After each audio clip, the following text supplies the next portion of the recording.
Okay.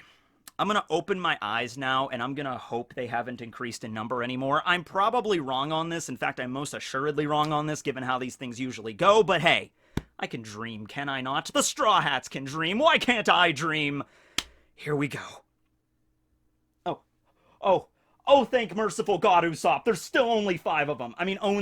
That's 4 more berries than I think anybody on the planet can handle. But still, I think we're going to be okay. Just barely. But I think we're going to get through this in one piece, everybody. Huh? Okay, so with that all being said, and with no other caveats or concerns on that matter, let's just dive right into the video topic. This one, I gotta be honest with you, right out of the gate, it's a little bit more on the obscure side, and that's coming from me, the guy that literally did a video on trees in the One Piece world. But yeah, only like 1 or 2 people have even mentioned this in the last few weeks, but in case you haven't heard, the One Piece global popularity pool has finally reached its epic conclusion! People ask me that a lot, by the way. You just inhale and just not exhale the entire video? I'm like, yeah, that's the trick. Take a deep breath, like a breath exercise right before the video starts, and then talk about One Piece for 25 minutes without exhaling a single time. And if you mess up once, it's back to the beginning. I'm on my 30-second take right now. But anyway, yeah, unless you have been living under a literal rock the last few months, they had the first ever One Piece global popularity poll. And you know, popularity polls are not an unusual thing for Shonen Jump. A lot of series have them, but a global event, geography is everything after all, that is a whole new ball game, right? So I'll leave a link in the description below. You can go check out the website to see what the top 100 rankings are in your individual region. But of course, the thing that everybody was curious about, and the whole reason to do a worldwide, global, planetary, earth-wide popularity poll, is to see who are the top 100 characters in the One Piece world globally, right? Okay, and here we go. I'm sure a lot of you have seen this. I even showed this off in the last video I did, but here are the top 10 right here. And today's video, by the way, we're not going to go down through all 100. I'm actually only going to go through 3 specifically. The 3 of the ones that actually sparked my interest. That's like, wow, that's interesting that that character made the top 100 globally. That's rather interesting. But just to show you the top 10 here, Luffy and Zoro are number 1 and 2, which I think we could all assume. I mean, I would be rather honestly shocked if they did not come in 1st and 2nd place respectively, given that, you know, it's Luffy and Zoro. Nami came in 3rd place, which is interesting because she's the 3rd member of the Straw Hat Crew, so she ended up as 3rd. A few people were surprised by that, but hey, it's Nami. I mean, damn, right? I mean, why wouldn't she be number 3? Number 4 is Sanji, which is great. I've said this before Frankie's super introduction, Sanji was actually my favorite Straw Hat before he appeared, and before Frankie appeared, and before Robin appeared during the East Blue when I was watching One Piece on the 4Kids dub. It was all Sanji. I was super into Sanji, even with the accent and the lollipop and everything. I mean, like, man, Sanji's awesome. He's so cool, you know, so so that's pretty cool to see him represented at number 4. Law is number 5. I think that's a perfect spot for Law, right in the middle of the top 10. Number 6 is Robin. Okay, I wonder who I voted for most of those days. Number 7, we have Boa Hancock. Once again, just damn, like, yeah. Number 8 is Carrot. This is probably the single most contentious one that everybody's just been losing it over. Like, number 8, Carrot? Really? Globally? And, yeah, I got 0 problems with that. So, like I said, you came to the wrong person if you're like, man, really? I'm like, yeah, really. So, Carrot's there, number 8. You know, I'm just saying, Straw Hat candidate that's never been more obvious right now. I wish Oda looks at this popularity poll and he's like, man, more people like Carrot than I thought of. I need to keep her around. Maybe one of his editors will walk into Oda's office and be like, hey, Oda, man, I don't know what you're going to be doing with the One Piece story and the Straw Hats, but people really like Carrot. You need to do some more stuff with her. There you go. And it's just, I don't know how it's going to go, but hey, I'm just going to roll with it at this point. I'm perfectly happy with that. And then number 9 is Ace, and number 10 Sabo, whatever, who cares? Yamato made number 11, which was really interesting because Yamato was just, you know, introduced in the story not too long ago. But I would love for them to do a global popularity poll again. Maybe not every year, but maybe like every few years, or maybe considering that we only have 4 to 5 years of One Piece left going by Oda's editors, maybe just wait until the end of the story when we have more characters introduced, and then boom, we can have another popularity poll, and at the very very end to, cement it in permanently who are the most popular, and I'm sure Carrot will be in the top 10 on that one, too. But anyway, yeah, so today, though, I'm not going to talk about top 10 too much. I'm just going to talk about these 3 characters. I was looking at the list, and, there were a few in there that I was like, all right, that's, that person ranked higher than I thought, but there's 3 in particular I gotta bring up here, okay? So let's start at the very bottom, I guess. Let's start at the very bottom, because the thing I was most interested in, I'm like, all right, who's number 100? Because I was actually going to do a whole video on that. That was the original plan. Like, look at the bottom of the list, number 100 in the entire world, which is still very impressive because, I don't know if you knew this, but there's more than 100 characters in One Piece. There's considerably more than 100. I actually don't know the total number of the cast, every single character in the One Piece manga that has a name, but easily, I hesitate to say 1,000 because that's a lot, but, hundreds and nearing 1,000 most definitely. If you include background characters, if you include characters from the anime like fillers and movie characters, it's definitely over 1,000. But, at any rate, there's more than 100. But I was curious, who was number 100? And the number 100 spot on the global One Piece popularity poll, with 7,776 votes, almost a 7777, almost quadruple sevens, but not quite, Shushu or Chow Chow the dog from the Orangetown arc. So I saw that and I'm like, can I do an entire video on a dog? Well, I kind of already did that with the One Punch Man Watchdog Man episode, but can I do a whole video on a dog?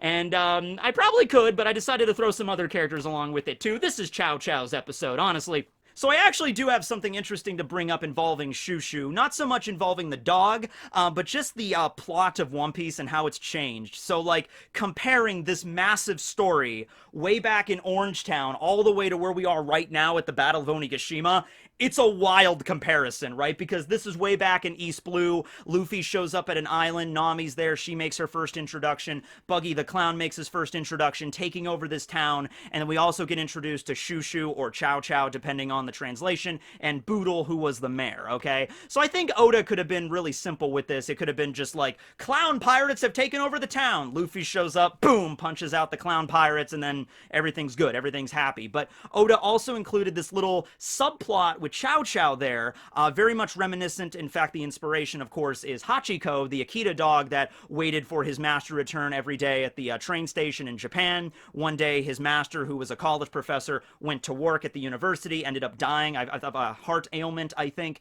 and then never came back home. But Hachiko, the very loyal Akita dog, waited at that train station every single day for his master right up until the day of his death. Okay, and by the way, that is such a sad story. They've made so many movie adaptations of that. Such a sad story, but I think that's why Oda included it so early on. It's a very powerful story that pretty much everybody in Japan, at least, would understand and know about upon reading it in One Piece, right? And so it's crazy, and the whole premise is like that was the dog's treasure. The treasure that the dog had was the pet store and the memories of his master, Hawker. That was the name of the guy. And so that was the whole premise, right? And that's like Luffy's looking for his treasure, and treasures come in all different shapes and sizes. That's a message Oda teaches very early on. But it's also reminiscent of, like, if you ever played a JRPG, where you start off the JRPG and it's like, okay, well, your first mission as a level 1 character is to go and, I don't know, look for the lost dog or the lost cat and bring it back to the owner, and then you can move on to the next quest. And then by the end of the game, let's kill God! Like, you're on top of a giant airship or something and a blimp, and there's a giant dragon you're fighting against that can eat the entire planet, and then you kill the giant dragon, and, like, some sexy lady pops out of it, and she's the true villain, and like, all right, let's fight her. This is also the plot of Naruto, by the way. And just, cut her in half or whatever. And so that really kind of is where we're at in One Piece. Like, this is the Orangetown arc. This is like, what, like 15, 20 chapters into the story, if that, and it's like, oh my, some clown pirates have taken over our town, and there's a dog here, and cut to now, chapter 1011, where freaking Luffy's brawling with a giant dragonfish duck god, and Big Mom's throwing lightning bolts everywhere, Devil Fruit users running around, Toby Ropo. Oh, man, it's insane, right? So, just to bring that up, just to bring up the comparison from, like, Shushu's introduction all the way to where we are now, and the lessons that we learned along the way, yeah, it's something that's, it's at least worthy of nostalgia to bring up, right? So, way to go, go, Shoo Shoo, number 100. I think you deserve it, dog. Also, Shoo Shoo's doing fine right now. We find out in the cover spread from the Decks of the World, or where they are now, Shoo Shoo and Boodle opened up a bigger and better pet store in town, and there's a statue of him and his owner, and he's still happy. He's got a bow tie now. He's a very fancy dog. Okay, so that's number 100. I had to bring up number 100. Cracker made number 99. I just put that in there to reference it. Like, okay, there's the first character that's actually done something significant, Cracker, and he barely squeaked by in the top 100, but okay, I've already made a video about Cracker.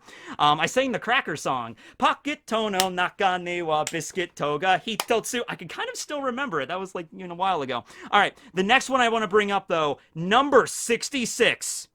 Don't execute the order, Barry. 66, with 13,572 votes, we have Rockstar, the member of the Red Hair Crew.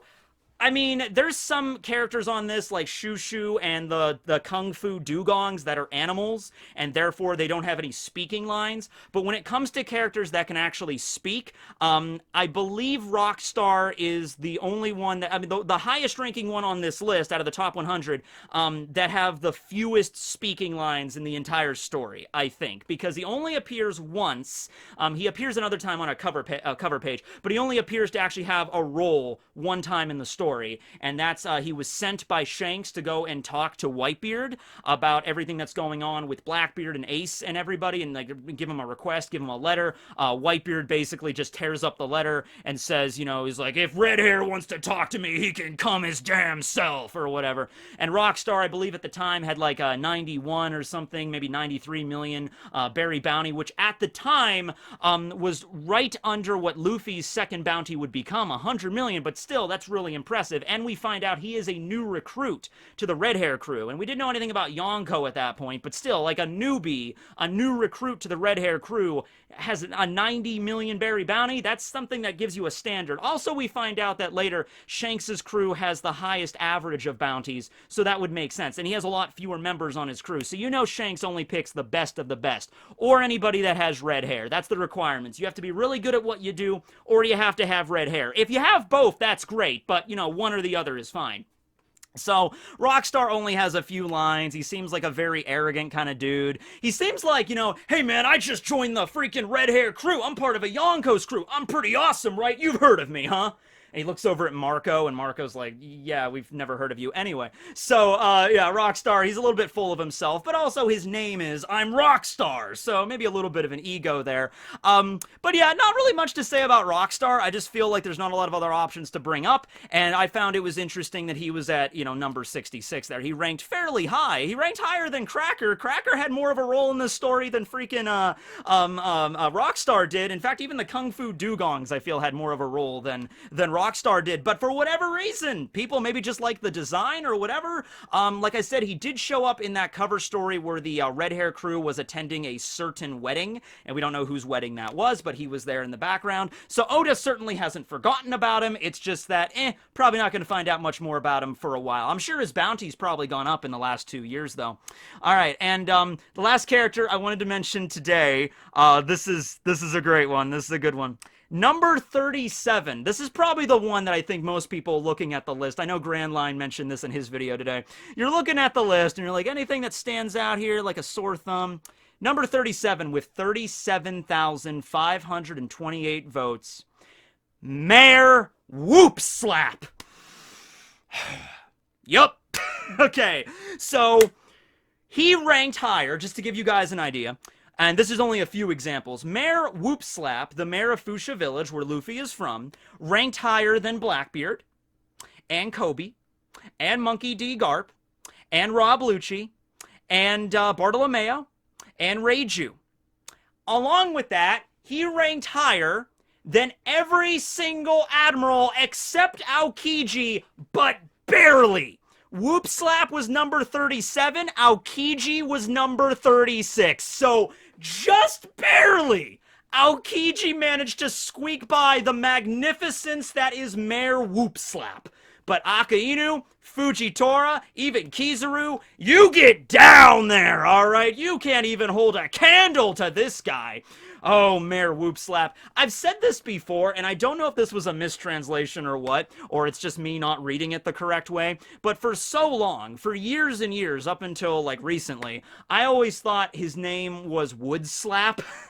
Because he's always carrying around the cane. He's carrying around a wooden cane, so he's just like, hey, I'm Mayor Wood Slap. You better stay in line or I'm gonna slap you with my wooden cane. You get back there. You know, so that's what I always thought it was. But no, it's not Wood Slap. It's, you know, flip that P upside down. It's Wood. No, wait, Whoop. Yeah, there we go. No, that way. Okay, Whoop Slap. It's Whoop Slap. Okay, Whoop Slap. All right. Now, how, though? How? I mean, I kind of wonder, like, maybe people voted him as a joke. Like, you see Whoop Slap on there, and you're like, oh, man, that's gonna be our joke entry. You know, more of a joke entry than Rockstar or Shoo Shoo. No, people, I think, voted for Whoop Slap just because I want to see if we can get him in the top 100. That was the one that really surprised me. For everybody out there that was shocked that Carrot made number 8, top 10, that was me for Whoop Slap. I'm like, really? Higher than Akainu, huh? Higher than Kizaru, huh? Barely just edging out freaking Aokiji. Okay, Aokiji barely edges him out. That's crazy.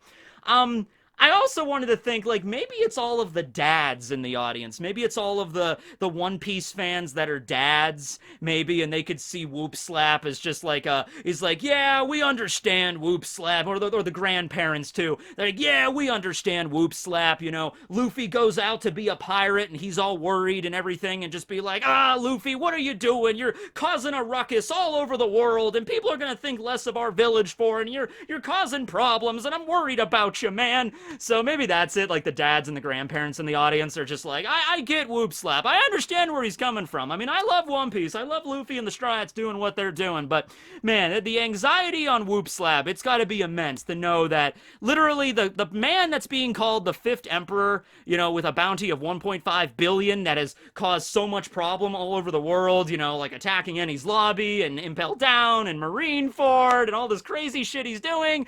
He's this worldwide known horrible pirate, and he came from their village, and so Mayor Whoop Slap's like, oh, why, Luffy? Why are you doing this to me? My heart can't take much more of this, you know, so... Anyway, yeah, there's Mayor Whoop Slap for you. He, yeah, but seriously, don't piss him off. He will hit you with that cane if you really agitate him. But you know what? He seems like an okay guy at heart. I mean, he's been a mayor for a while, and whenever he does complain about Luffy, usually the townsfolk are really chill with him. You know, they're like, Luffy, he just got a new bounty, that's crazy, and then Mayor Whoop Slap will be in the background, like, what are you celebrating for? And then they'll just be like, come on, Mayor, come on, have a pint, here you go, come on, get drunk, have fun, Luffy's freaking awesome, isn't he? He's like, whatever, you're okay, you know, so, you know, he's a funny character, if nothing else. You know, you think about how One Piece is going to end sometimes, and like the Straw Hats are most likely going to go back to their individual hometowns. That doesn't mean they're going to disband permanently, but they're definitely going to go back home. Like, Usopp's going to be reunited with Kaya, Brook is going to be reunited with Laboon, Nami's going to go back to Kokoyashi and see Genzo and Nojiko and everybody. So, you know, what about Luffy? What about Luffy? Is Luffy gonna go back to Fuchsia Village? I mean, I'm sure he probably wants to see Makino and Dadan again. Dadan especially was the person that raised him for all intents and purposes. I'm sure he'd like to see Garp and all of the people around the village, and, you know, he cared about them and everything, right? So I can imagine Luffy finding the One Piece, becoming king of the pirates, and basically a worldwide known criminal now, and more popular and more well-known than or infamous than any pirate in the entire planet. And he lands back at Fuchsia Village, and the first thing that the mayor does is he walks, like, everybody's celebrating, and like, Luffy, you did it, welcome back, we love you, and then all of a sudden, you just hear the mayor, and the mayor is just like, everybody shut up, and everyone shuts up, and then they part the ways, and it's just Luffy at the edge of the boat, you know, walking off the boat, and then there's the mayor, and the mayor's just slowly walking toward Luffy, and he has just this scowl on his face, like, I'm gonna give you such a beating with this cane, you know, you caused all these problems for our village. That's what you think is gonna happen, but then he gets right up next to Luffy, and he's this brittle old man, and Luffy's, like, really accomplished, and he's like, hey, mayor, and he's just like,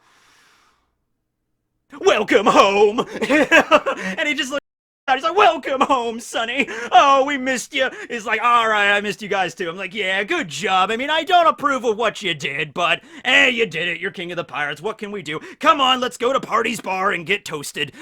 All right. So, yeah, whoop slap. Number 37. Why not? All right, all right. Well, anyway, that's that. I might do another video on this if I could see some other rankings that are interesting. But yeah, top 10, I'm 100% fine with that. The only thing I'm a little upset by, like I said, is Frankie ranked the lowest out of all the Straw Hats, and that's not an unusual thing because they've done other popularity polls where he's ranked the lowest, so I can kind of see that. I was kind of hoping for something because of the global aspect, but man, I don't get it. I don't get it why Frankie always ranks the lowest. And I mean, he still got a lot of votes. He was still within like the top 20. Maybe not, actually. He might have been in the top 30, because Brooke and him almost had the same rank, but I don't know. At any rate, there's a lot of characters in One Piece, but okay. Thanks for watching, everybody. This will be Tekking, and 1, 2, 3, 4, 5. It's still just 5 of them. Still just 5 of them. Tekking, signing out. Oh, crap.